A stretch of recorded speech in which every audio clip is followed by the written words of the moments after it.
जय श्री हरि। पूज्य गुरुदेव के चरणों में प्रणाम। नाम महिमा, भगवन नाम अद्भुत है। नाम लेने से समस्त पापों से मुक्ति हो, भगवान के स्वरूप की प्राप्ति होती है। इस कलिकाल में भगवान का नाम भगवत प्राप्ति का सहज साधन है। हम बारंबार ये संतों के मुख से श्रवण करते हैं, किंतु हमारे पाप नाम में अरुचि का कारण होते हैं। पूज्य महाराज श्री स्वामी रामसुखदास जी महाराज बतला रहे हैं कि नाम में अरुचि का क्या कारण है और किस उपाय से उस अरुचि को रुचि में बदलकर परमात्म तत्व को सुलभ बनाया जा सकता है। स्वामी जी कहते हैं, वाल्मीकि जी को अल्प प्राण वाला नाम भी क्यों नहीं आया? क्या कारण था? ध्यान दें, राम नाम उच्चारण करने में अति सुगम है, किंतु जिसके पाप अधिक हैं उस पुरुष द्वारा नाम उच्चारण कठिन हो जाता है। एक कहावत है, मजाल क्या है जीव की जो राम नाम लेवे, मजाल क्या है जीव की जो राम नाम लेवे, पाप देवे थाप की, पाप देवे थाप की जो मुंडो फेर देवे। जिनका अल्प पुण्य होता है वे राम नाम नहीं ले सकते भाई। श्रीमद् भगवत गीता में भी आया, जिनके पाप नष्ट हो जाते हैं वे ही दृढ़वित होकर भगवान के भजन में लग सकते हैं। राम नाम के विषय में ऐसी बातें शास्त्रों में पढ़ने को मिलती है, संतों के मुखारविंद से श्रवण करने को मिलती है। एक घटना का विवरण महाराज जी देते हैं। कहते हैं, बाकुड़ा की बात है। एक सज्जन थे श्री बद्रीदास जी गोयनका। वे अपनी बीती घटना सुनाने लगे। एक बूढ़ा बंगाली सरोवर के किनारे मछलियां पकड़ रहा था।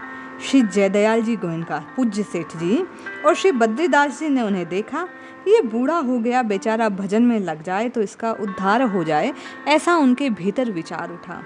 उन्होंने जाकर उनसे कहा कि तुम भगवत नाम उच्चारण क्यों नहीं करते भाई, राम का नाम लिया करो। सेठ जी उन्हें समझाने लगे। वह मेहनत करने पर भी जब सही राम नाम उच्चारित नहीं कर पाया, कई नाम बताने के बाद अंत में हरि हरि की जगह बंगाली शब्दावली से वह होरे होरे कहने लगा। इस नाम का उससे उच्चारण हुआ, कोई नाम आया ही नहीं उसे। उससे पूछा, तुम्हें एक दिन में कितने पैसे मिलते हैं इस मछली को बेचकर? उसने बताया कि इतनी मछलियां मारने पर इतने पैसे मिलते हैं। तो उन्होंने कहा कि उतने पैसों के चावल, पूज्य सेठ जी बोले कि भाई उतने पैसों के चावल मैं तुम्हें दूंगा। उन्होंने कहा ठीक है, पर तुम्हें करना क्या है? हमारी दुकान पर बैठकर दिन भर हरी हरी होरे होरे इस नाम का उच्चारण करना है मन से। उसने कहा ठीक है। वह भाई सेठ जी के साथ उनकी दुकान पर आ गया। 2-3 दिन बाद वह आया नहीं। धूप निकल आई, दिन बीतने लगा। सेठ जी के भीतर जिज्ञासा जगी कि कहाँ गया वह।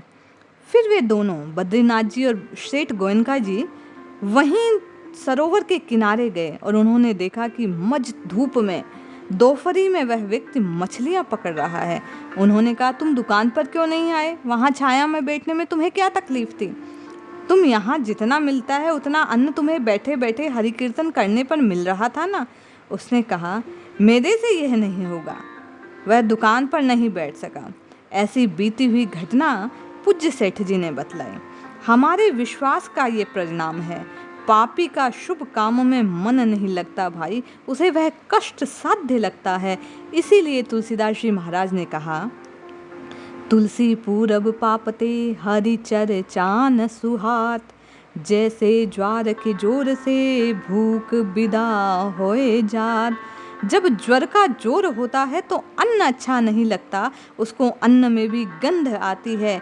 जैसे भीतर बुखार का जोर हो तो अन्न अच्छा नहीं लगता, वैसे ही पापाग्नि के जोर से भगवान का भजन, सत्संग, भगवन नाम अच्छा नहीं लगता जीव को।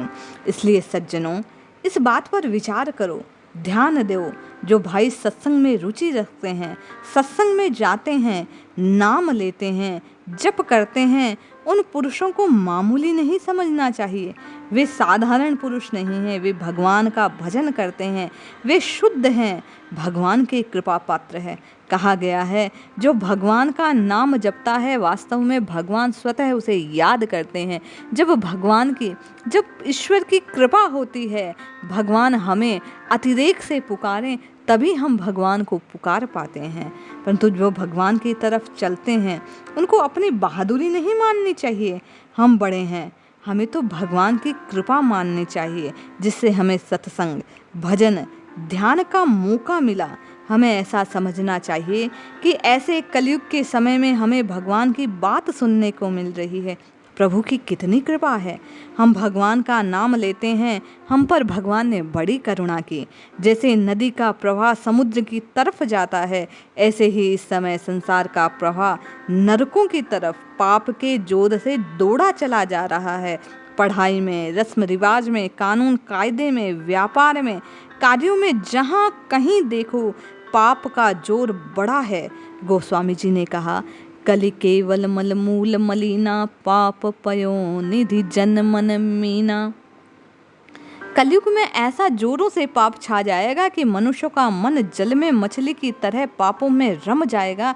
अर्थात जैसे मछली जल में दूर नहीं रह सकती, घबरा जाती है, उसको अपनी स्वेच्छा से विचरण करने के लिए, सहजता के लिए जल से दूरी बर्दाश्त नहीं होती, उसी प्रकार पाप पयोनिधि, पाप रूपी जो हुआ समुद्र है, उसमें मनुष्यों का मन पापात्मा होने के कारण मीन जिस प्रकार जल में विचरण करती है, वैसे पाप के संसर्ग में इस कलिकाल में मनुष्य जीवन व्यतीत करेगा। आज अगर कहा जाए कि ब्लैक मत करो, झूठ कपट मत करो, बेईमानी मत करो, न्याय से काम करो, तो कहते हैं महाराज झूठ कपट के बिना तो इस जमाने में काम चलता ही नहीं।